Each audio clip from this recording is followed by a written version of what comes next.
If you have been anywhere near the Genshin community lately, you already know what's up. It seems like the cycle of FOMO is fading. The corporate disappointment is getting too big to handle. Predatory tactics are being introduced more often than quality of life updates, and it has all pushed a massive wave of players straight to the edge. Usually when someone makes a post criticizing a multi-billion-dollar earning nuclear reactor owning powerhouse like Genshin Impact, the hardcore defenders tear them apart like meat in a pool of piranhas. They call you a bunch of stuff: a toxic, problematic hater, a liar, or a LARPer. Trust me, I know that routine entirely too well. But recently, this anomaly has been happening a lot more. When a piece of content drops that is so honest and fundamentally unarguable that even the most blind fanboys can't find a way to cope with it. A video that somehow captures the exact collective exhaustion of an entire player base, navigating the algorithm perfectly despite coming from a channel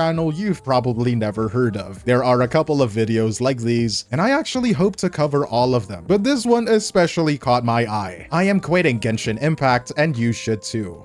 Sounds interesting. Let's talk about it. If you want to see more content from me, feel free to smash the like button and subscribe. Hit the notification bell icon to keep up with my videos. Without wasting any more of your time, let's just get right into it. So there is this video that is absolutely popping off right now by a creator called the Great JPG. By the making of this video, he only has around 610 subscribers, but he has 107 videos on his channel. So it's not like he's a brand new creator who has never posted before. Still, this video literally came out of nowhere for me. Here is the description of his video, which contains, in my opinion, pretty valuable context to the whole situation. I decided on making a video about this because I saw the overall Genshin community was angry at the latest patch. I was already feeling kind of disillusioned with the game, but seeing the community actually angry and actually looking back at the game's past, I just realized that the game won't change and that I should just go and play other games that actually make me happy. That was the reason I included all of those game recommendations at the end of the video, so that if anyone else was feeling the same as me, then they could find something that they would probably enjoy more. Right from the title and the very beginning of the video, he drops a massive bomb. I am quitting Genshin Impact, and you should too. That is an incredibly bold start, to be honest. I thought most people would get super defensive, leave a hate comment, dislike, and immediately click off. But no, the video's like to dislike ratio is actually amazing, phenomenal. For something so controversial, it has overwhelming likes and tons of comments actually agreeing with him. Look at some of these top comments. "It is so bad, I deleted Genshin and actually went min-picking IRL."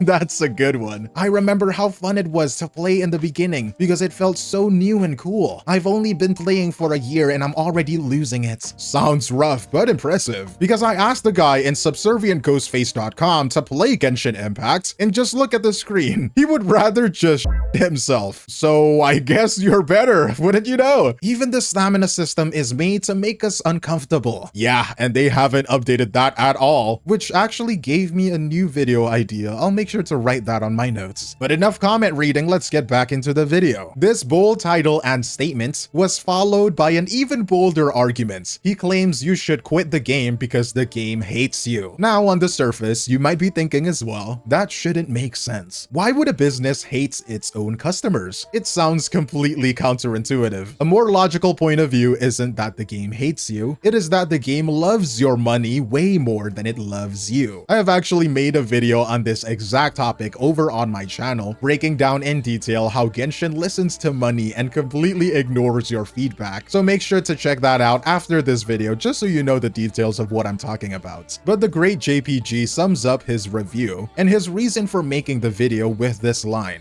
"I have never seen a game that doesn't want to improve or be fun more than this game does.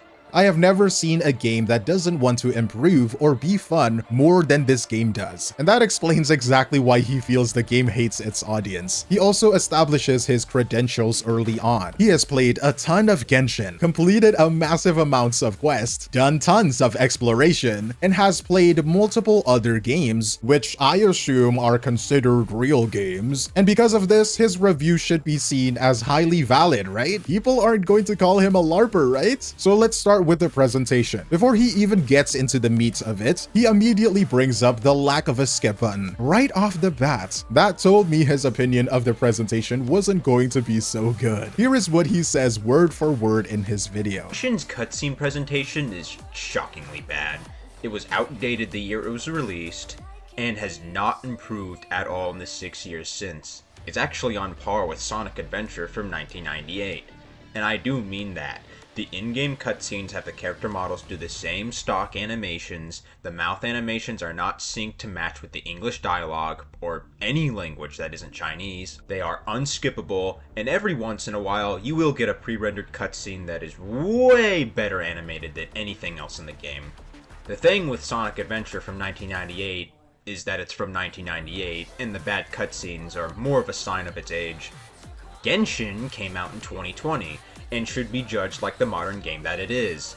And for a modern game, these cutscenes suck, and the fact that I can make this comparison at all is proof of this. Just to clarify here, when he says Genshin's cutscene presentation is shockingly bad, he is not talking about the cinematic, high-budget animated cutscenes, the ones that last around 10 seconds and are sprinkled throughout the major story quest. He is talking about the dialogue scenes, the ones with a lot of weird camera panning, where the characters literally just stand around with bad lip syncing. And yes, I completely agree with him, it sucks. But when he says it was outdated the year it was released and has not improved at all in the 6 years since, I know a lot of people are going to get defensive. They will say things like, "It did improve. Didn't you see this cutscene where they introduced Not Cry? Didn't you see this cutscene of 𝗖cie? Didn't you see characters like 𝗖𝗆𝗆𝗵𝗁 or Nicole making expressive gestures? You must be a LARPer." The fact is, you're right. Genshin did improve its storytelling elements, but even in the latest Archon quest, while it had a few moments where the presentation was nice, it was great, 99% of the dialogue still suffered from exactly the same issues the video maker is complaining about. It is still weird camera pannings, characters standing around with bad lip syncing, and the models cycling through stock animations of pose 1, pose 2, and pose 3. I mean, you cannot stay in denial forever, right? This is the fact. This is the reality. The story itself can be deeper than the stomach of a Reddit moderator, but when you have a presentation like this, it completely fails to do the narrative depth justice. It kind of bothers me how some people continuously lie and claim I call the story bad. I never said that. I was giving criticism on why people dislike experiencing the story, and these presentation flaws are the exact points I have been arguing the whole time. Did Genshin improve its presentation? Yes, but if you open your eyes to reality for even 1 second, you would see that even with those minor improvements, it is still objectively bad. He even compares Genshin to other games that are over a quarter century old, and unfortunately, he is pretty valid here too. In those older games, characters aren't just standing there doing 3 stock animations, they are actually moving and pointing directions. Sure, they aren't fluid like modern games, but the fact that you can even make a baseline comparison between a 2020 multi-billion-dollar game and a 1998 game is incredibly wild. People are also going to get defensive about the graphics, because let's be real, you can obviously see a visual difference between 1998 and 2020. The fact that the video maker made that comparison will rub some people the wrong way, but if you have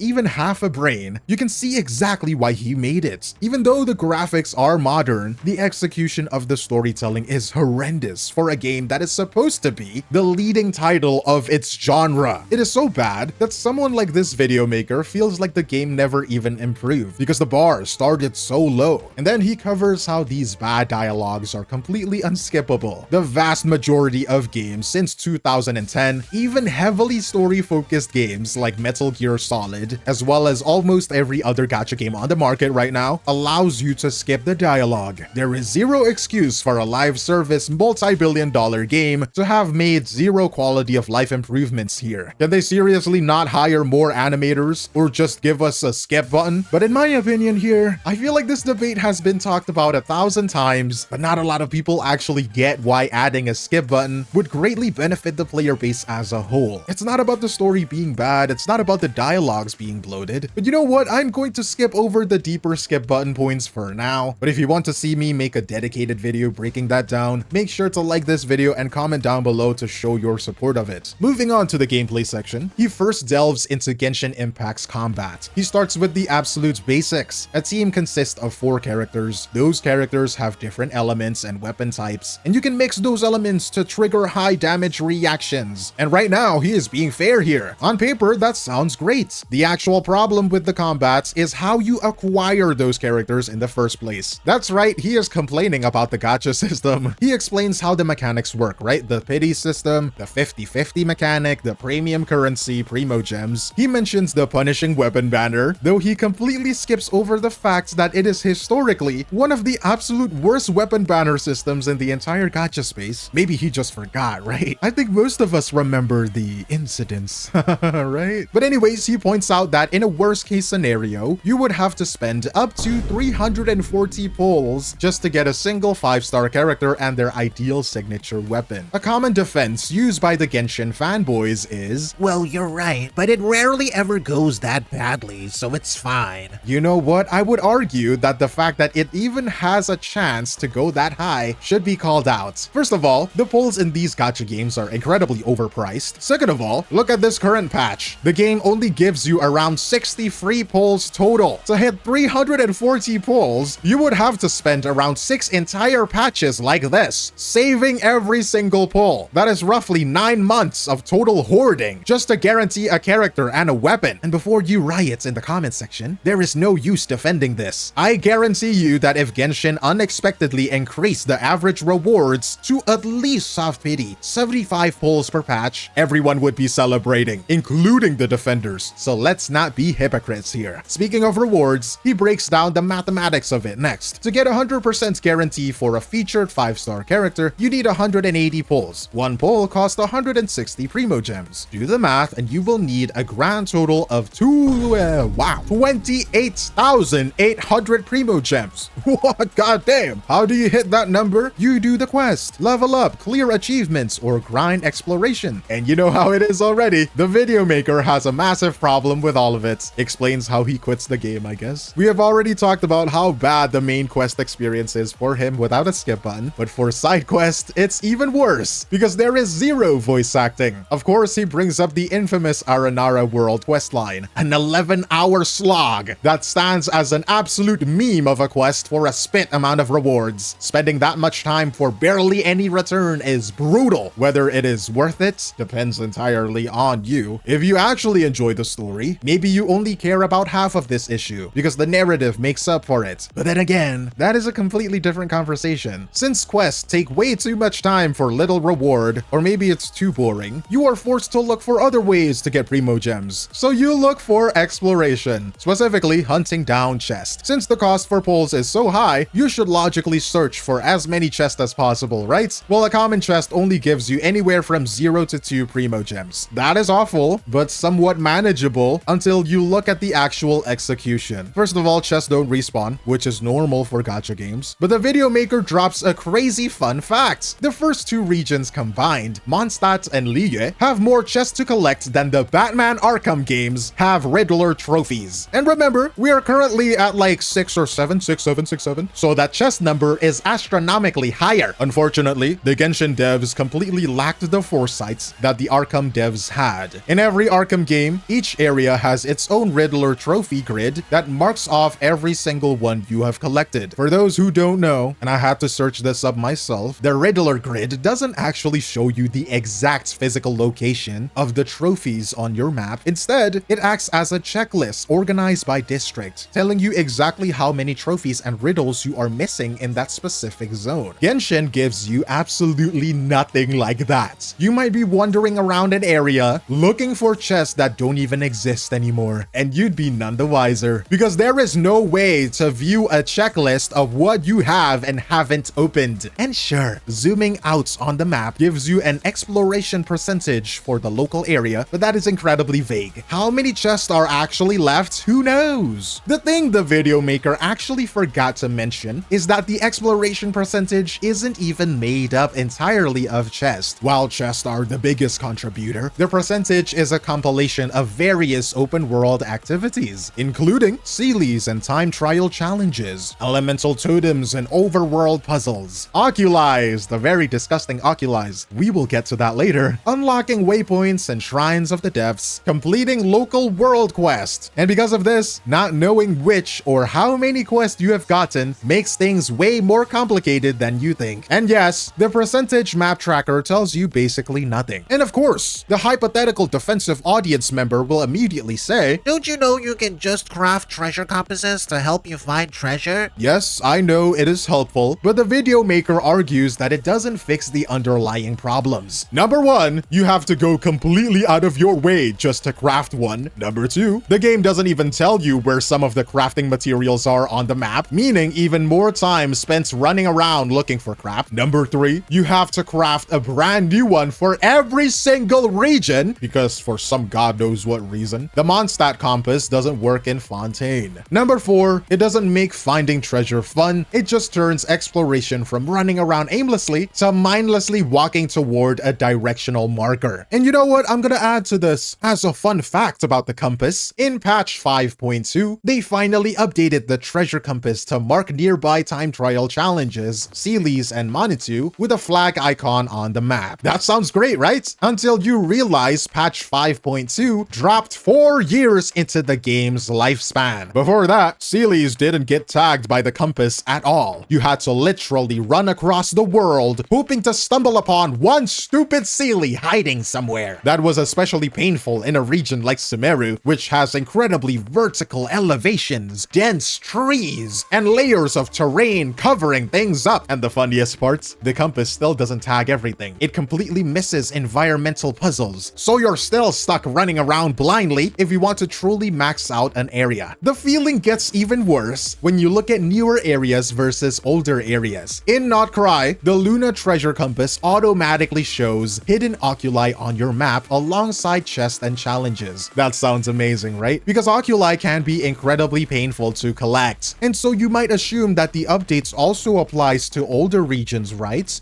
No. The treasure compasses before that only scan for chests. To find missing oculi in older areas, you are forced to go on the crafting bench and manually make oculus resonant stones instead of using a compass. Why didn't Genshin just retroactively update the old compasses to make it easier for newer players, maybe? Or for the players that haven't done it? Who knows? And you only get about 60 primo gems per level when upgrading the statues. Just like chest, there is no grid or checklist telling you which ones you have already picked up. And you know what? To make matters worse, you have to craft a brand new detector item every single time you want to find one oculus. I remember back in my day, back in Sumeru, which historically launched with the highest number of oculi in the game, several of them were locked behind World Quest.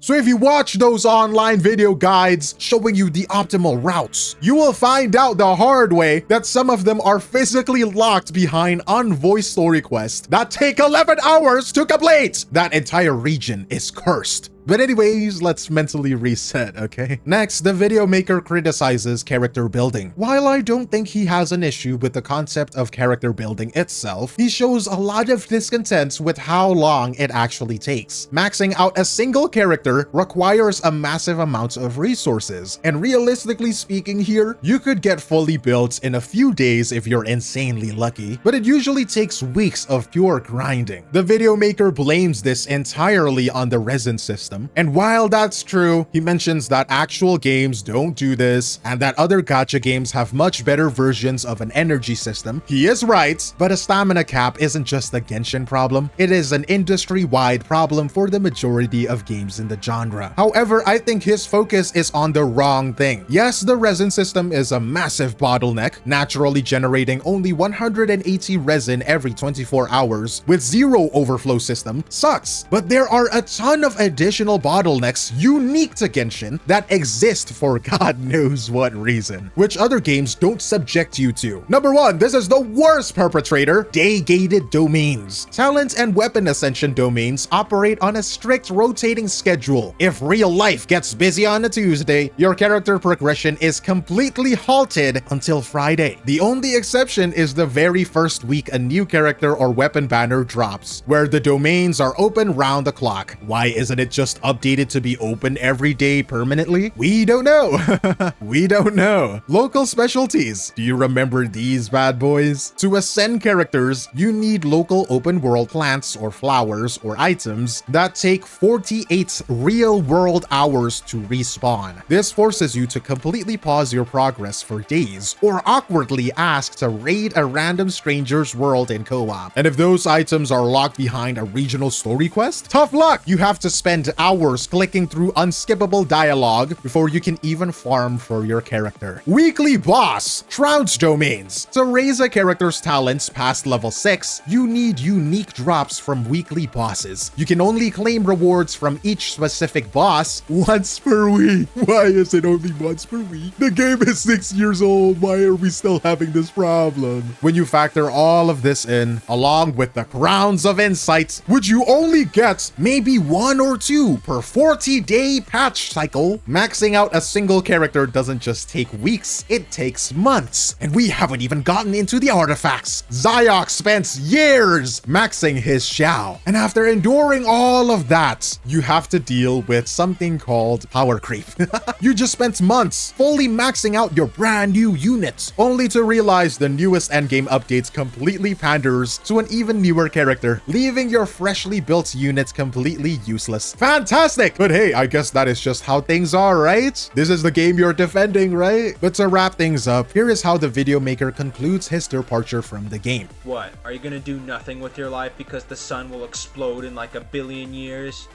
Sure, I might not be able to change the developers' minds or improve the state of the game, but I can do one thing. I can at least make sure they don't succeed in actually wasting my time. They want you to feel helpless and to continue playing the game no matter how bad it gets. And I'm not gonna let that happen to me because I deserve better. You deserve better.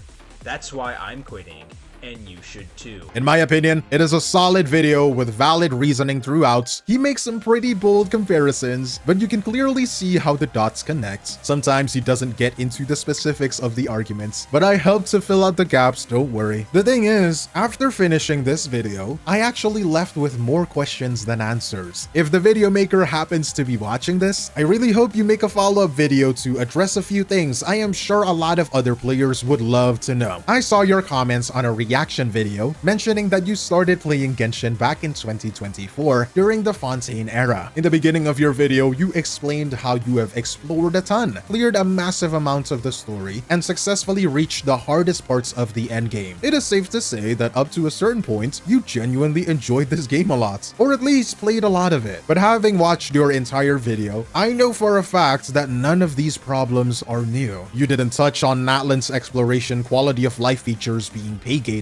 You didn't mention the Genshin devs pulling bait and switches when announcing quality of life updates the community wanted for years. You didn't even mention the newer lunar reactions, which are all completely pay-gated. You didn't mention the horribly designed endgames like the Stygian Onslaught. None of that. Everything you covered in your video consists of old, fundamental problems that have existed since the day the game launched in 2020. Your core points was that the game refuses to improve, and I get that. But if that's the case, it opens up a massive question. Why did these long-standing day one issues only become a breaking point for you now, after you already poured hundreds of hours into the game? Why focus so heavily on launch problems instead of the recent updates that actually prove your points even better? You already knew the gacha pricing was terrible, the unskippable cutscenes were annoying, and the lack of proper chest tracker was a pain from the absolute jump, yet you still played long enough to clear the hardest endgame content. content? What was the exact specific breaking points or moments that turned these old tolerated flaws from annoying to completely unplayable for you? Do you think the presentation and gacha mechanics genuinely got worse over time? Or did you simply run out of your honeymoon phase currency? It feels like you experienced the best high points of the game in Fontaine, right? A lot of people loved Fontaine, and once the steady steam of free endgame primo gems completely dried up, the structural flaws you originally tolerated just became impossible to ignore. So is it the game that changed, or did you just finally run out of patience? But those are just my genuine questions. You can answer them in the comments below. You can make a video of it. I would love to cover that too. But if you enjoyed this video, leave a comment on what you think of the whole situation. Like, comment, share the video to who you think might enjoy this content. But that is all from me, 𝗖𝗍𝗆𝗆, and I will see you in the next one. Cheers.